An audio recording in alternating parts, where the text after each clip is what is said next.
everybody, this is Jake with Politics by Jake. The premise of this video is that what we're seeing in Ukraine right now is really, in actuality, is the lead up to a prospective World War III, which we really don't want to happen, but that is what it looks like. And this is a radical statement that I told you that I sometimes make here. It's the kind of thing that I state at Politics by Jake, and I'm going to show you a couple of things right now, just to press my point. We'll be talking about this, obviously, it's an ongoing topic.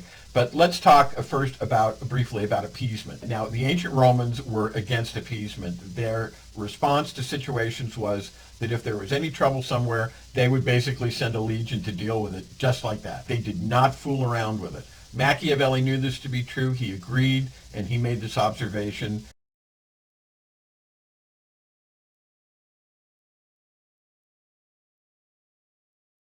War actually broke out in 1936 with the Italian fascists and Hitler's Nazis in the Spanish Civil War. This was a chance for the parties to test out their weapons, test out their procedures, and it didn't end until 1939, which was just a few months before the invasion of Poland by Hitler. And this is what we have today. And do we have to look at things this way now? And we have to recognize that the situation is, and the 20th century, precedent for a justification of this situation, because this is a huge parallel with what is going on right now in Ukraine. And this is one reason why I say we're looking at the lead up to World War III, because it's the same thing that happened then.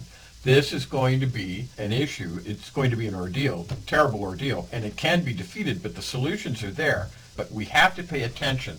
We have to get our mind right. We have to realize just what it is that we're not involved in, stick our head in the sand like the proverbial ostrich. For other observations recently, we have Belarus, which has amassed a lot of troops in an attempt to open a northern front in the conflict, and of course that hasn't started yet, but it's there and it's threatening. Similarly, though not at war, we have Moldova, whose government is, or was, pro-Western, and has recently quit, literally recently quit, because they are being asymmetrically attacked by Russia, which has been an entirely common tactic in Russia, that is continually agitating, continually seeking weaknesses and advantages in relatively unrelenting fashion. This is their modus operandi. And here, for your reference, is an article on that.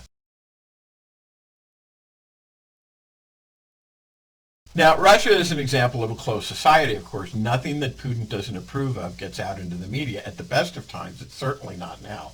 This should be a lesson to all about the dangers of nations who do not allow freedom of expression other than the official government line.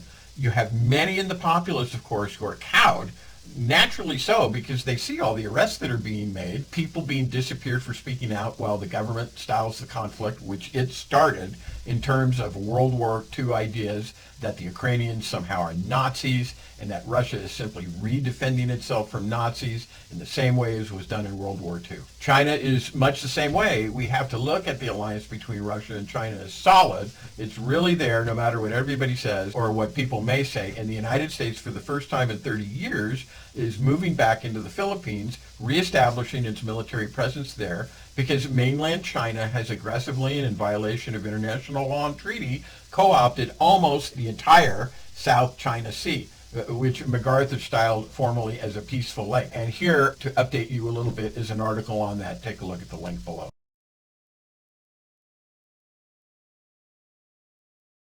Now, I have some more to say about these things in subsequent videos because obviously, as I said before, this is a continuing topic. But what I would say to you is if you're interested in the kind of things that I'm talking about here, you want to hear more, please come to my YouTube channel where I have other of these videos that often touch upon many of these same topics and have other comments by me that you may well be interested in. And here's the information on that on the screen.